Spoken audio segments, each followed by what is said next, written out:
SeniorLivingGuide.com podcast discusses topics which are relevant to the everyday lives of seniors and their caregivers. We are joined by experts who share their knowledge on a variety of issues. SeniorLivingGuide.com podcast offers solutions and resources to create the best quality of life as we age. And now, let's welcome your host, Darlene Mahoney. SeniorLivingGuide.com is the most comprehensive online resource for seniors and their caregivers. We provide details on senior living communities to include retirement, assisted living, independent living, skilled nursing, memory care, as well as senior resources, home and healthcare solutions, all in one easy-to-navigate website, allowing you to decide which best fits your needs and connect you directly in one easy step. Visit us online at SeniorLivingGuide.com and start your search today. And I would like to express our gratitude to our podcast sponsors, Transmed Care Long Distance Medical Transportation and GoGo Grandparent. When a loved one with a disability or medical condition needs to relocate, Transmed Care is here to help with safe and secure nationwide medical transport services, while GoGo Grandparent provides reliable local rides, no smartphones required, with all drivers and vehicles screened to meet your mobility needs. Check us out at SeniorLivingGuide.com podcast. We are making sure that our seniors are getting exactly where they need to go. Today, we are joined by Chris Shepard. He is the director of One Senior Place in Greater Orlando. Chris oversees day-to-day operations and business development, connecting clients and senior-focused service providers.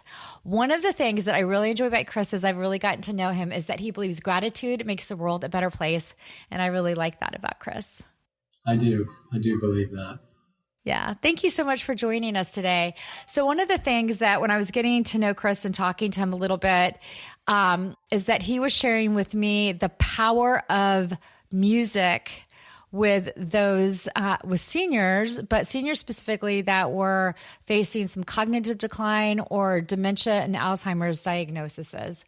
So tell me a little bit more about that in general. I'll be happy to, because to me, there's nothing that is more hopeful and more life-giving for people who are experiencing dementia and their care partners and their family than music. I've experienced it personally, and I've seen it in action in those around me. I do want to tell you this, and you probably know it, Darlene. There are 101 types of dementia. Alzheimer's is the most common. Music is the part of the brain that we never, ever lose touch with. So I did not know that. That is the part. All the research shows that is the fact. It's amazing. So music is the part of the brain that is always intact. So the way that this first started working within me, I was very close to my grandparents. I spent every summer with them all through my childhood years. I lived with them in my early 20s for a little bit. They were my rock. And my grandmother had a terrible stroke, so she had vascular dementia, and it stripped her eventually of all speech. But probably 2 years into her stroke, they had 21 grandchildren. I was the second oldest. Everybody would come home every time they could to their little old farmhouse in southern Indiana. So you can picture a scene, and it would be just like you picture Christmas Eve, a little bit of snow, and everybody gathered around the kitchen. And my grandmother was in the kitchen. She could sit at the table. She couldn't feed herself. She couldn't talk to us, but she could smile and she could sit. And we'd have conversations around her, but nothing give and take. And so my cousins and I, all 21 of us, started singing Christmas carols. And believe it or not, my grandmother, who had not spoken for months, was not able to speak, could only do sounds, syllables, not even often in response to anything we couldn't tell, started singing word for word the Christmas carols with us. Wow. It was incredible. And we sang between an hour and 2 hours, I'm sure, that evening. It's been years ago that this happened, but we were all just in shock. And I would have been bawling. I just think I would have been bawling. We were, but we didn't let it go because we were so excited that Grandma was able to communicate with us through song. And so as she was singing, tears were streaming down her eyes, but she sang every word of every carol that we sang. And, all of ours were too. We were in awe. but we just kept singing. We didn't want to quit singing because of what it was doing for her and for us. It was our connection. When we stopped singing, she could no longer talk. She could no longer verbalize any words. And only when she could sing could she verbalize words. Eventually, her condition worsened where she couldn't even verbalize words. But if you played music for her that she loved, and back then it was a boombox or something, you play it on and she would calm down. She would smile. She would love. She would be so happy. She'd be engaged with the people around her. And it wasn't that music was such a big part of her life. Music was a part of her life like an average person's life. It wasn't like she was a musician. She didn't do solo. She didn't play an instrument. She just enjoyed music like the average person in the world does today, always has. So that music always touched her soul. So that kind of motivated me. I treasured that in my heart. I still do. And I began working in senior living many years ago. And I would see so many people with dementia and their struggle. And I would look for ways to connect. And I started noticing that music was one of the ways to do that. So that began the journey towards some other things.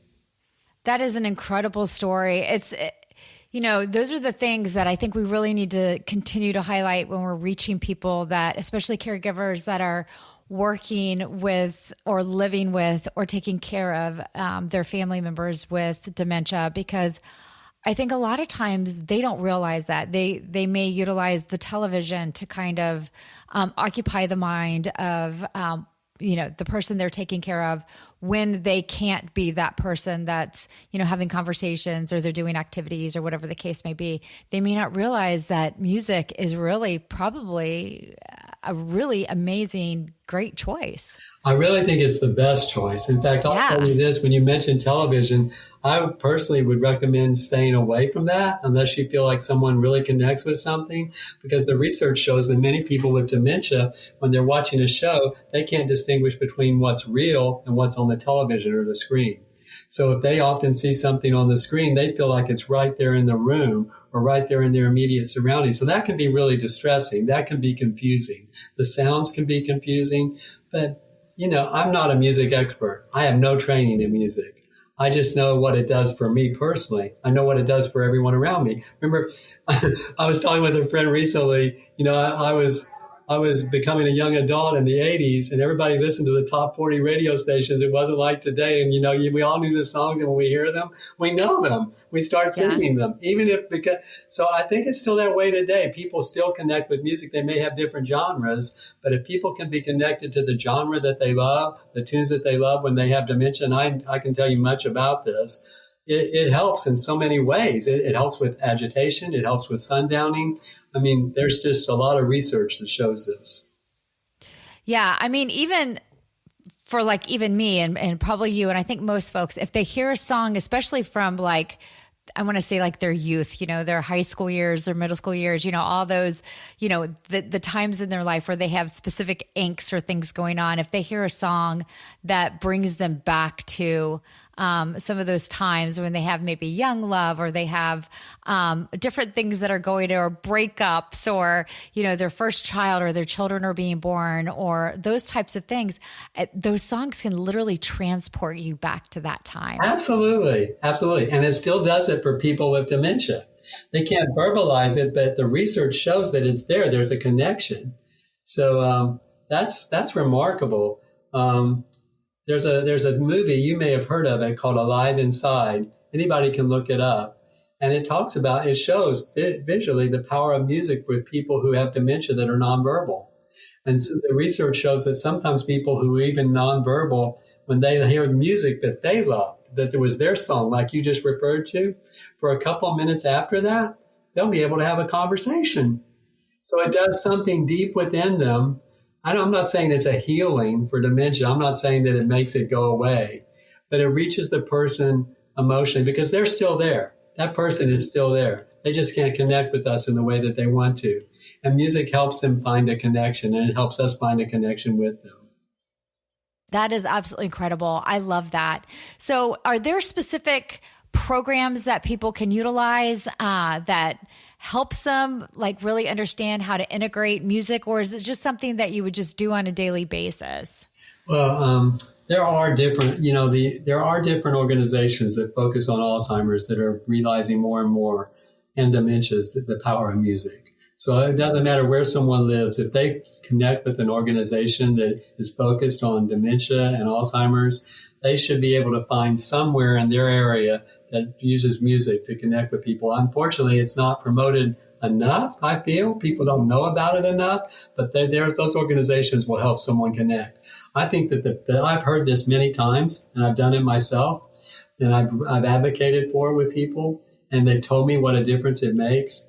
When someone has an early stage diagnosis of dementia, I think the best thing a family member can do, or a loved one, a care partner can do, is make a recording of their favorite playlist. Make a playlist of their favorite songs. If they have to make 2 or 3 playlists, make a playlist of their favorite songs. Play it with them now, play it with them throughout, because just like what you said, what it does for us, it'll do that for them. And you can make that playlist with them when they have early stage dementia. So it's actually a thing that you do together. You're caring for each other as you do it. So that's a wonderful experience. And that experience will stay with the care partner as the person goes through their journey. But so I think it will also stay with the person who has the dementia and their emotions. Because you know as well as I do, if you've been around people with dementia, their emotions are intact. They just sometimes can't express them, but they're there.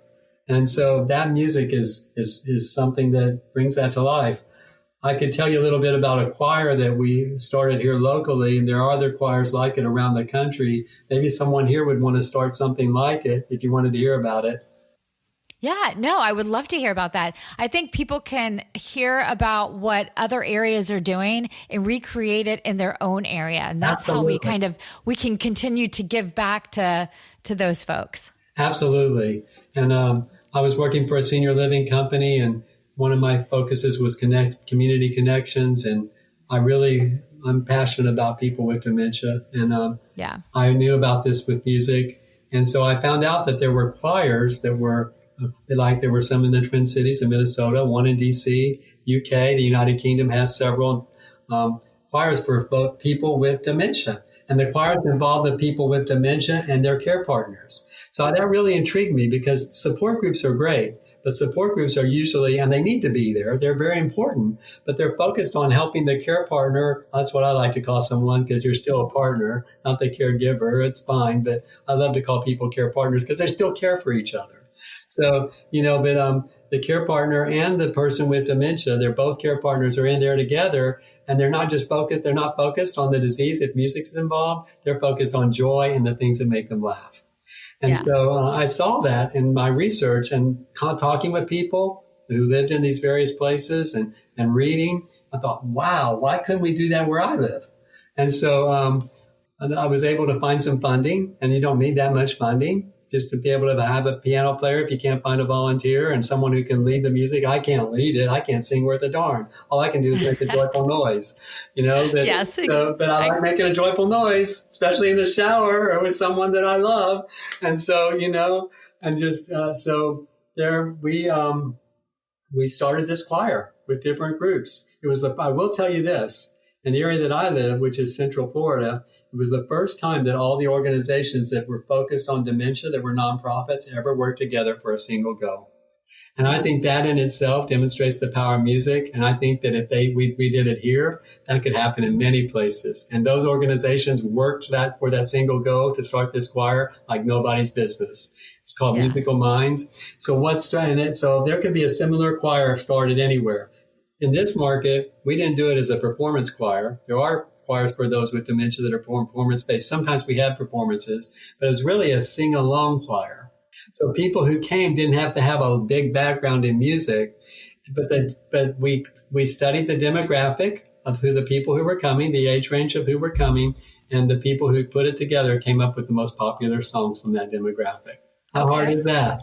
And so, when people came, oh my gosh, I get so excited. You should see, still to this day, the choirs are still in place, people's expressions who have dementia when they hear songs that they love. They can come in, because we've extended it now where it's not just for early stage dementia. We extend it to other, stages. But they can come in even in the mid stages when they can look lost. and they hear the tune that connects with them, and their faces brighten up like unbelievable. I wish I could show you a picture. It's amazing. It's like magic. And our first one, I'll tell you this little story and then I'll quit. I'll let you talk because I could go on and on. We had a little lady named Barbara. She was further along than what we really wanted to have in our Musical Minds choir, but we felt like, that's been the rule. She wanted to come, and her caregiver would bring her. Her daughter wasn't able to bring her, but they hired someone to bring her. She had a walker. She could hardly get into, she was up in age, like 80s, very, very immobile, very hard for her to navigate with the walker into the choir room. And so Miss Barbara, when she had a conversation, when you talk to her, it would be ba, ba, ba, ba, ba, like it can be. She could sing every word. She'd been diagnosed with Alzheimer's. After a few months of her coming to that choir, our choir director decided that he would start occasionally trying to invite people if they wanted to. We had a big area in the front. If they wanted to dance or move to some of the music that everybody else would be singing, he'd invite them to dance. And do you know who went up front with her walker? Miss Barbara.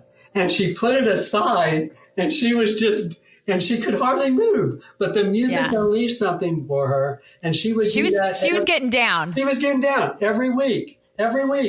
Yeah. And we had a wonderful lady who would come, and she had early stage dementia. She'd been diagnosed early in life, late 50s with dementia. How terrifying is that? How sad. Yeah. Brilliant. That is very sad. Fantastic career. Awesome lady. Well known. And she would hear the music and just come alive. And it would happen over and over and over again. I could tell you so many, many, many stories. And so I just want to tell anyone out there, if you're going through this struggle with, someone that you love, whether it's a grandparent, an aunt and uncle, a neighbor, whoever it might be, no matter what your age, if you're 11 or 12 or you're 56, you know how to make a playlist. If you don't, someone can show you. And connect with that person, find the music they love and make that playlist, and you will be blown away what it does for them and for you as you connect with them. It's incredible.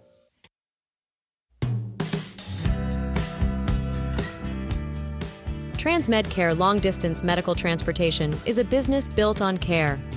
Another satisfied customer writes, "My family and I were extremely pleased with the professionalism, warmth, friendliness, and competence of the TransMedCare team.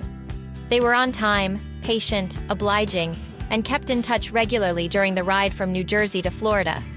And they were very kind to my husband. I highly recommend this company." To learn more about TransMedCare, visit the website at trans-medcare.com. We at GoGo Grandparent are so excited to be joining this podcast. With just one call to GoGo, you or a loved one can request a reliable ride anywhere you want to go. No smartphone required.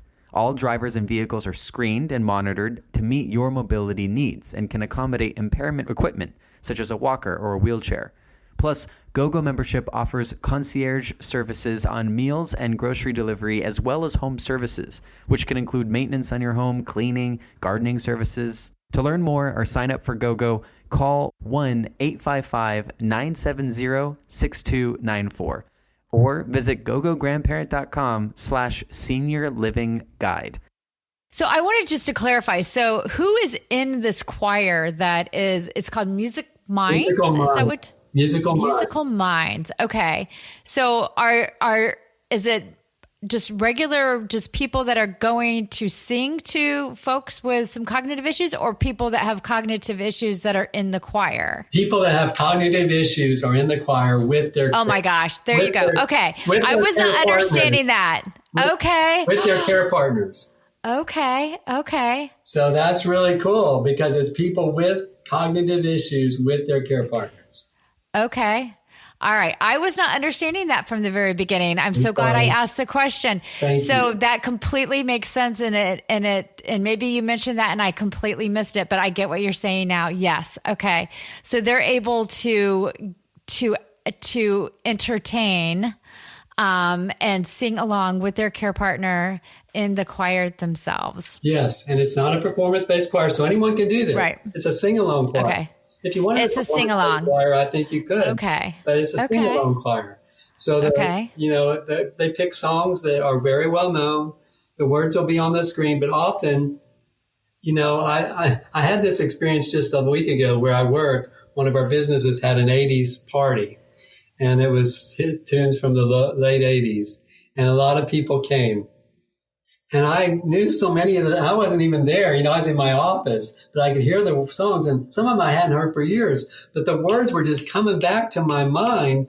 I was picturing myself driving down the highway, with the windows down, singing those songs, being a young person. And so, it's just like, if that's happening for me, you can imagine I see it happening for people with the cognitive issues, with the dementia.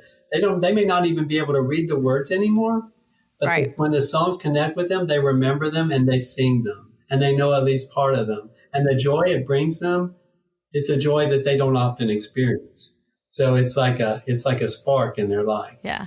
For everyone. Well, you talked about the 80s. So the 80s is what they're going to be playing when I'm in senior living. So that will be the old folks music at that point. So I know I was going through the radio station one day, like weeks ago, and it said oldies, and it was played in 80s song. And I'm like, wait a minute, 80s is not oldies music. That's my parents' music. And I'm like going, oh my gosh, I have become my parents. So I guess that it is actually probably oldies right now. So I hear you.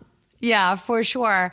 And it's so funny because you know how you sing songs and then you sing the words that you think the song is. And then you have your sing-along partner standing next to you and they go, what did you just sing? And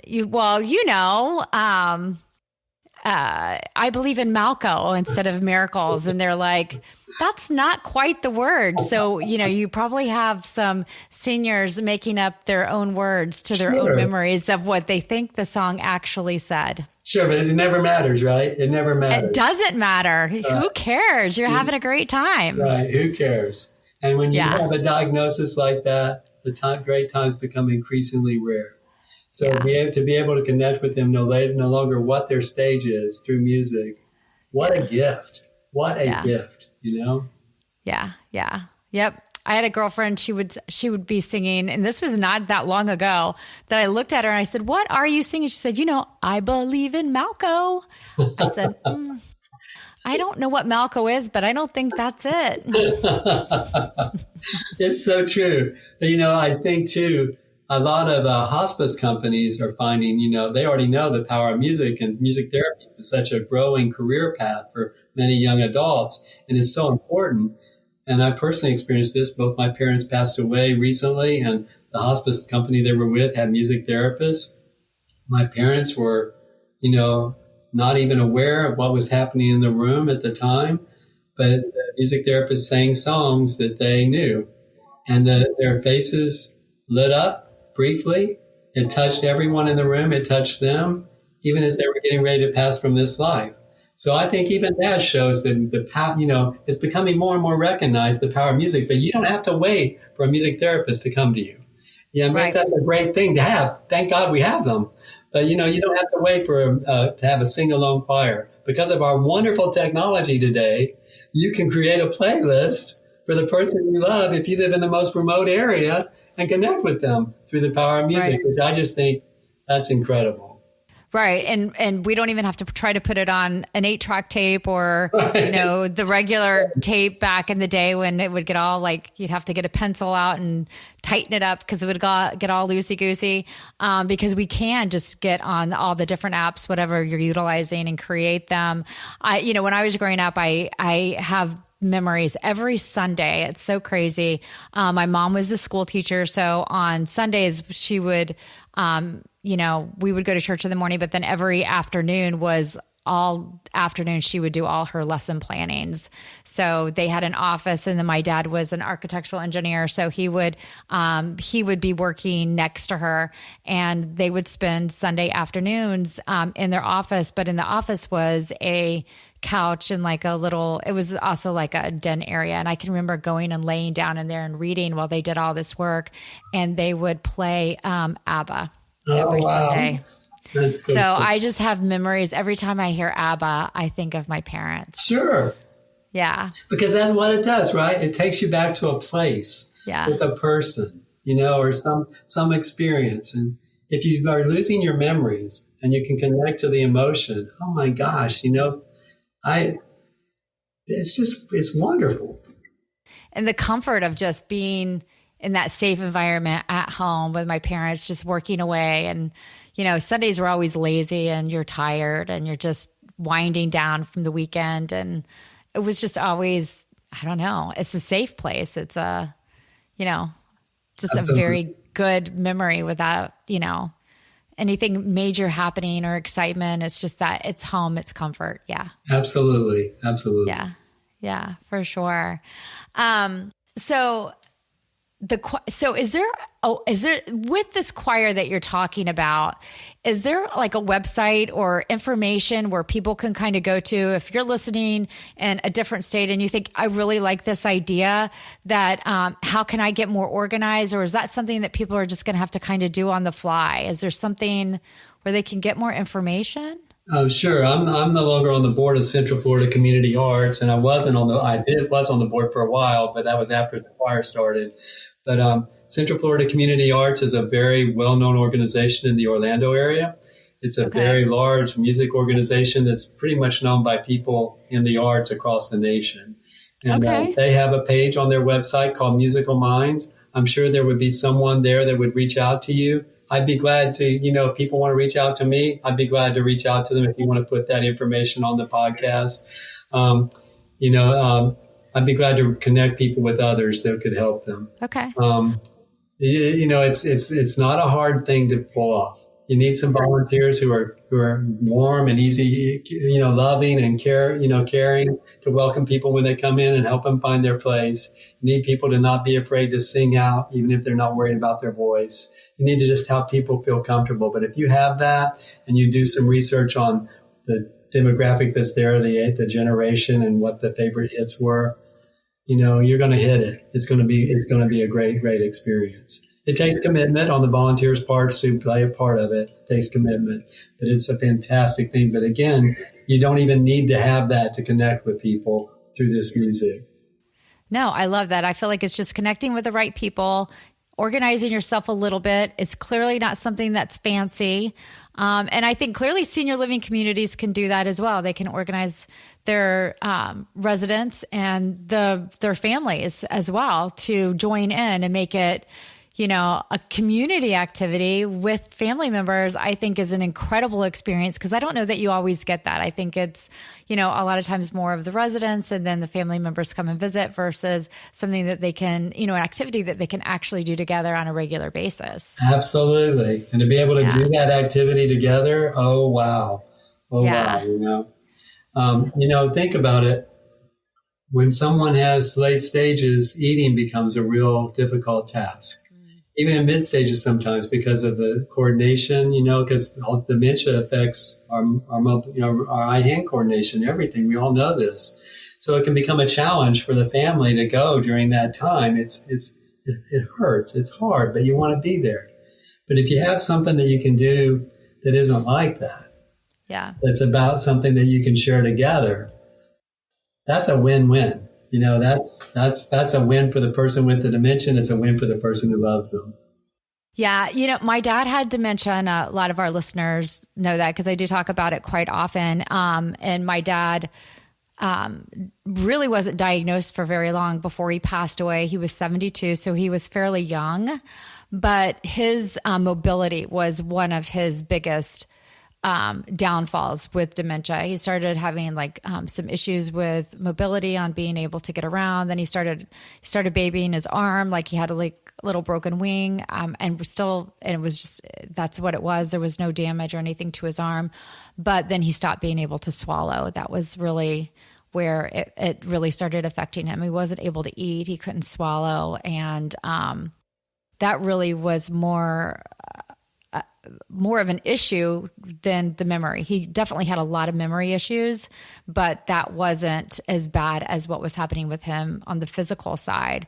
But one of the things with me is he was not a social butterfly, even, in his 20s and 30s. He's just not a real social person. But going into, an environment that was not a home environment when he started needing that additional level of care.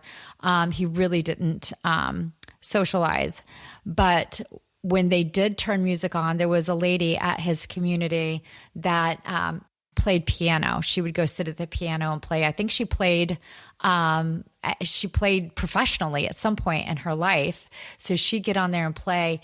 And I would see my dad stand up and move. I believe it. So, yeah. I believe it. I've seen that happen so many times. Amazing. Yeah. Yeah. And it would make me so happy to see him engage in something other than, because he was one that he just wanted to watch television. And honestly, he really didn't care what was on. And then he would get frustrated because he didn't know how to change the channels. And then he'd start trying to change them on the television, and then he'd change all the settings. And so it became something that we worked with consistently on the television side. But that's really where he wanted to be. And I'm sure it was just because it was just easy. So yeah, for sure. I love all of this. Thank you for sharing all of this information with us. I know that we're going to be sharing that link to Central Florida Community Arts, their Musical Minds page. Central Florida. Okay, yes. So we're going to share that link in all the apps. So anybody that's listening, you can click on that, check it out. But you can create your own in your own area. It just takes a little bit of work. But if you need it and it's something that, you can't create, or it's something that maybe you're overwhelmed and you're taking care of your own loved one, maybe reaching out to communities or a senior center or something like that and finding out if that's something they'd be interested in creating, or maybe it's something that they already have. But music, I know, is something that is acknowledged with people that do take care of folks with dementia and Alzheimer's. So hopefully there's a resource in your area that can really point you in a good direction. Definitely. And I think there will be for almost everyone. I'd be shocked if there wasn't. So that's a great word. Yeah, I agree. So one thing I did want to touch on before we log off on this podcast, Chris, you work for something that's very unique. I think you work for a company called One Senior Place, and I call our website SeniorLivingGuide.com like one-stop shop online for senior living communities and home health care and some different resources. Yours is like a physical one-stop shop. Yes, it is. It's a great concept. I love working here. I've been part of a resident business here for 12 years prior to two different businesses. We have about 100 events a month. We have 60 businesses that are associated with us right now, and those businesses are the ones that bring the events. So we're connecting businesses with businesses that serve seniors 55 plus, and we're connecting those businesses also with the greater Orlando area. And it's amazing. We're not a senior center, because we're different in that all of our events in some way are tied to education. Even if they're fun focused, they're still education. A lot of them are education, but they meet seniors' questions and needs wherever they might be. So the Musical Minds Choir, there are two in Orlando. One of them meets here. So I get to still have that connection every week, that little fix, and it gives me a big bump for the week. Yeah, absolutely. But a senior can walk into your location and find all kinds of different resources right at their fingertips as well. Absolutely. Or their family can. It's just amazing because, there's so many questions about aging as things occur, as crises occur. And sometimes you just want a place where you can have a connection to be prepared for the future and enjoy it along the way. So it's a great resource for the area. Yeah, absolutely. Well, we appreciate everything that you do over there at One Senior Place. And that particular location, you're located in Altamont Springs in the Central Florida, Orlando area. Yes, absolutely. And then we have another location in Brevard County in Vieira, which is just right by Melbourne. Yep, absolutely. I've been to that one as well because that's actually located in my neck of the woods. Okay, all right. So, yeah. Well, is there anything else you want to add before we sign off on the podcast? Darlene, I really appreciate this opportunity. And, if you want to, anybody can reach out to me if they have questions. I'll be glad to help them think about this and help them navigate the journey as much as I possibly can, because the power of music for everyone is incredible, especially those with memory loss. Yeah. And one thing that you have said is make a joyful noise and find that connection. Absolutely. That's what it's about. I can't sing worth a darn, but I can make a joyful noise. I can sing very well in my car and in my shower. My kids used to tell me not to sing in the shower. As I've gotten older, I no longer care. So. I don't either. I just like to do it. Yeah. I just turn it up enough to where I drown myself out. So, I know, right. It's okay. Right. Thank you so much for this opportunity. Thank you so much for this opportunity as well to have you on the podcast. And if you're listening and you enjoy this podcast, please check us out. We have over 100 podcasts to choose from. We are in season 5 and we can be listened anywhere you enjoy music, such as Spotify, Apple Podcasts, Good Pods, and many, many more. Thanks for listening.